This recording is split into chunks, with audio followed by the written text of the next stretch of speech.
अस्सलाम वालेकुम dear students and welcome to the second lecture of freelance writing. इस lecture में हम सीखेंगे वो तमाम टर्मिनोलॉजीज़ जो यूज़ होते हैं during freelance writing.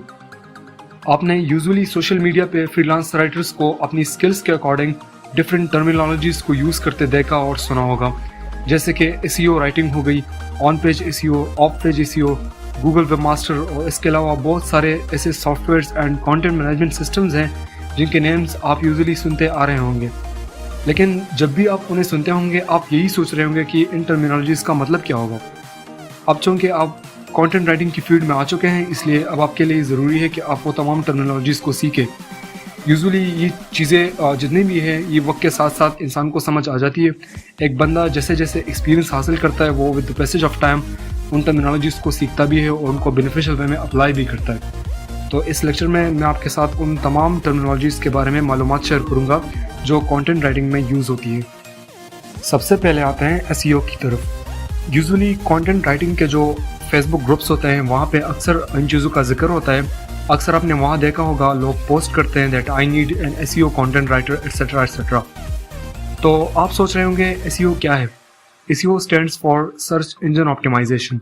SEO basically उन तमाम स्ट्रेटजीज़ की एप्लीकेशन का नाम है जिनको अप्लाई करके आप अपनी लिखी हुई आर्टिकल राइट टारगेटेड ऑडियंस तक पहुंचा सकते हैं।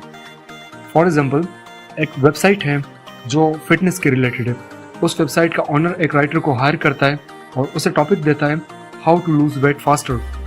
अब अगर आप इस क्वेरी को गूगल में सर्च करेंगे तो आपको रिजल्ट्स में वो वेबसाइट्स टॉप पे आएंगे जो ऑलरेडी वेल एस्टेब्लिश्ड साइट्स हैं और जिनको कम्पीट करना आपके न्यू वेबसाइट के बस की बात नहीं। तो ऐसी हालत में आपने उन कीवर्ड्स को ढूंढ निकालना है जिन पे आप इजीली अपने आर्टिकल को फर्स्ट पेज पे ला सकते हैं और उसे रैंक कर सकते हैं। इसी प्रोसेस को एसईओ कहते हैं, यानी वो तमाम तरीकों को अप्लाई करना जो आपको ऑडियंस के सामने लेकर आते हैं और आपकी साइट को, आपकी आर्टिकल को फ्रंट पेज पर लेकर आते हैं। और जो कीवर्ड्स ढूंढने की मैंने बात की, it is only one out of all दो स्ट्रेटजीज इंक्लूडेड इन एसईओ, और इस स्ट्रेटजी को कीवर्ड रिसर्च कहते हैं। इस पर मैंने आपके लिए एक सेपरेट टॉपिक रखा हुआ है। एक और टर्मिनोलॉजी यूज़ होती है फ्रीलांस राइटिंग में and that is keyword density. इसके लिए कीवर्ड फ्रीक्वेंसी का वर्ड भी यूज़ होता है। Keyword density is the number of times a particular keyword is used on a web page in a ratio और परसेंटेज। इसका मतलब ये है कि एक कीवर्ड कितनी मरतबा एक आर्टिकल में या एक पीस ऑफ कंटेंट में यूज़ हुआ है। इसका डायरेक्ट इम्पैक्ट होता है आपकी रैंकिंग्स पर, क्योंकि इससे गूगल जो है वो ये अंदाज़ा लगाता है कि आप कितने रेलेवेंट हैं और आपने जो आर्टिकल लिखी है वो किस हद तक टॉपिक के अराउंड रिवॉल्व कर रही है। लेट्स सपोज आपने टॉपिक जो चूज़ किया है that is how to make biryani, और आप अपनी आर्टिकल में बिरयानी का टर्म मिनिमम यूज़ कर रहे हैं, तो इससे गूगल की एल्गोरिथम जो है वो ये कंसिडर करेगी कि आपके आर्टिकल का जो इंटरनल कंटेंट है वो आपके मेन टॉपिक या मेन कीवर्ड के रेलेवेंट नहीं है। तो इससे ये होगा कि गूगल आपको फर्स्ट पेज पे लाने की बजाय आपके कॉम्पिटिटर्स के आर्टिकल को फर्स्ट नंबर असाइन कर देता है। दूसरी तरफ अगर आपने एक ऐसी आर्टिकल लिखी हुई है जिसमें आपने बिरयानी लफ्ज़ का बेतहाशा इस्तेमाल किया है, तो इस केस में भी गूगल इतना समझदार है कि वो आपकी चालाकी अंडरस्टैंड कर लेता है और गूगल की एल्गोरिथम जो है वो ये समझती है कि आप अपने आर्टिकल को रेलेवेंट शो कराने के लिए बिरयानी का वर्ड कुछ ज़्यादा ही यूज़ कर रहे हैं। तो हमने क्या करना होता है, हमने एक परसेंटेज रखी होती है जिसके हिसाब से हमें अपने कीवर्ड्स यूज़ करने होते हैं ताकि हम रेलेवेंट भी रहें और हम लीगल तरीके से अपने आर्टिकल्स लोगों तक पहुंचाएं और उन तमाम प्रैक्टिसेस से दूर रहें जिनको गूगल अलाउ नहीं करता। आमतौर पर जो बैलेंस्ड कीवर्ड डेंसिटी कंसिडर की जाती है दैट इज़ 3%। तीसरी चीज़ जो है दैट इज़ वर्डप्रेस। अब वर्डप्रेस क्या है? वर्डप्रेस एक कंटेंट मैनेजमेंट सिस्टम है जहां से एक वेबसाइट या एक ब्लॉग सारी की सारी मैनेज होती है। एक वेबसाइट के बैकएंड पे जो कुछ हो रहा होता है उसको CMS में मैनेज किया जाता है, जैसे कि आर्टिकल्स की पब्लिकेशंस हो गई, वेबसाइट के पेजेस अपडेट करना, उन पर न्यू ऑप्शंस ऐड करना और इन्फॉर्मेशन चेंज करना। ये सारी की सारी चीज़ें जो हैं ये वर्डप्रेस में की जाती है। एज कंटेंट राइटर्स हमारा वर्डप्रेस से फ़िलहाल इतना ही ताल्लुक होगा कि हम उसके ज़रिए अपनी वेबसाइट पे आर्टिकल्स को पब्लिश कर सकें। Google web master.